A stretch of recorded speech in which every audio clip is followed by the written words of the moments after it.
নমস্কার বন্ধুরা। তো আজকে এসে গেছি দেখো পাকা আম নিয়ে।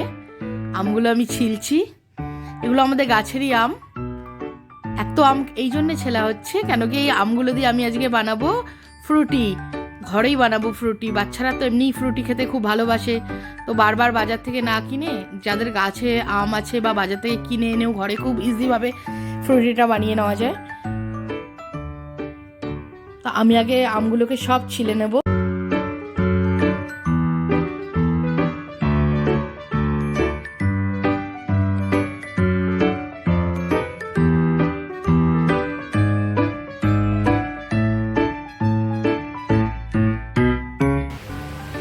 তো আমার সব আমগুলো ছেলা হয়ে গেছে, দেখতেই পাচ্ছ। আর এই আমগুলোকে এবার আমি প্রেসারে দিয়ে নিয়েছি। তো কালারটাও খুবই সুন্দর লাগছে আমের। তো আমগুলোকে নিয়ে, আর গন্ধ এত সুন্দর না আমগুলোর। তো এগুলোকে আমি এখন প্রেসারে বসিয়ে একটু জল দিয়ে দিচ্ছি। দেওয়ার পরে আমি এটাকে সিটি লাগিয়ে নেব। আন্দাজ করে জল দিয়ে দেবো, যতটা জলের প্রয়োজন মতন। তারপরে আমি এবার এটার মধ্যে এবার সিটি লাগিয়ে নেব। এটাকে বন্ধ করে কমসে কম 5 থেকে 6খানা সিটি আমি দেব। যত বেশি এটা গলবে ততই আমার জন্য ইজি হবে এটার পাল্পটা বার করা। তো আমি এই বসিয়ে নিলাম। আর সিটি মারার পরে এটাকে আমি ভালোভাবে চটকে নেব, হাত থেকে করে বার করে নেব। নেওয়ার পরে আমি এটাকে দেখো, আমি এটাকে অলরেডি ঢেলে দিয়েছি পাতিলার মধ্যে। আমি আর ম্যাশ করাটা দেখাইনি, এটা তো এমনি তোমরাও পারবে করে নিতে। আর এর মধ্যে আমি আন্দাজ মতন চিনিও দিয়ে দেবো।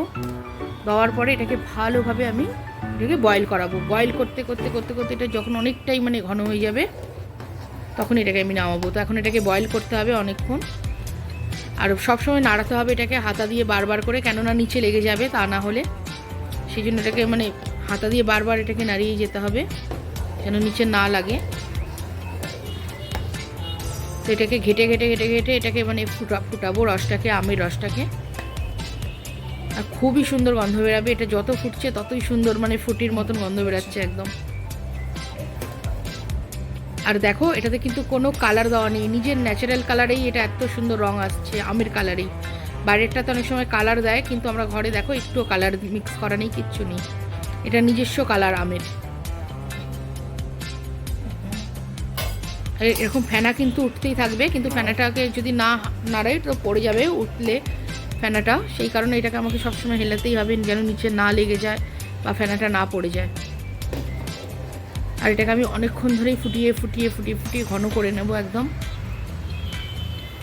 খুব বেশি ঘনও হয়ে যাবে না, আবার খুব পাতলাও থাকবে না, মাঝারি টাইপের যখন হবে তখন অবধি আমি এটাকে নামাবো তারপরেই। তো দেখো এটা হয়ে গেছে, আমি নামিয়ে নিলাম। আর হাতা দিয়ে আমি এটাকে ঘেটে ঘেটে আরও ঠান্ডা করছি পাখার তলায় রেখে। এটা একদমই ঠান্ডা হয়ে গেছে, অনেকক্ষণই রেখে দিয়েছিলাম পাখার তলায় আমি। তো এবার এটাকে আমি ভালোভাবে একটা ছাঁকনির সাহায্যে ছেঁকে নেব। ছেঁকে ছেঁকে এটাকে ভরবো। আমি এরকম দুটো জগ নিয়েছি, একটা স্টিলের জগ নিয়ে নিয়েছি, একটা প্লাস্টিকের।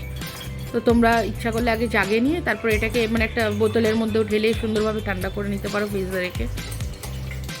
আগে আমি এগুলোকে সব মানে জাগের মধ্যে ভরে নেব। আমি বোতলে রাখছি না, অত বোতলে না ওই রেখে আমি জগেই রাখলাম। আর এটাকে এরপরে আমি ফ্রিজে রেখে ঠান্ডা করে তারপরে সার্ভ করব। তো এইভাবে ছাকবে, তাহলে এর মধ্যে মানে যদি কিছু মানে আমের আঁশ টাশগুলো যেগুলো থাকে ওগুলো সব মানে ছাকা হয়ে একদম মানে শুধু জুসটাই যাবে নিচে। অনেক সময় আঁশগুলো থাকে না আমের, ওইগুলো দাঁড়িয়ে দাঁড়িয়ে মতন, ওইগুলো আর পড়বে না তাহলে মুখে, একদমই দোকানের মতন লাগবে। তাহলে এইভাবে এইভাবে ছেঁকে নেবে তোমরাও।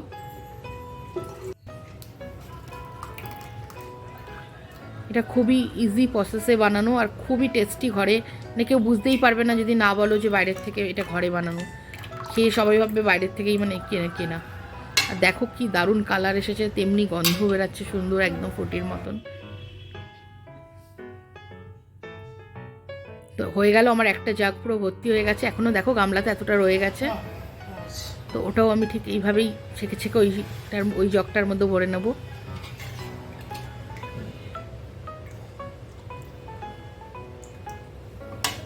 অনেকটাই বেনেছে, পুরো একটা গামলা ভর্তি হয়ে বেনেছিল।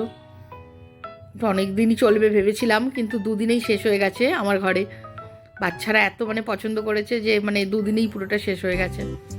তো দেখো এতটাও আমি বাটিতেও রেখেছি একটুখানি। তো দুটো জাগ এমনিভাবে ভর্তি হয়ে গেছে।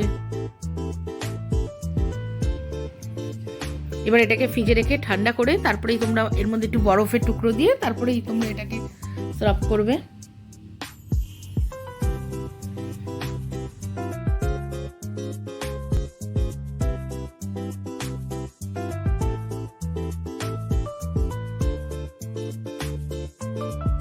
আর মজা করে টেস্টি খাবে।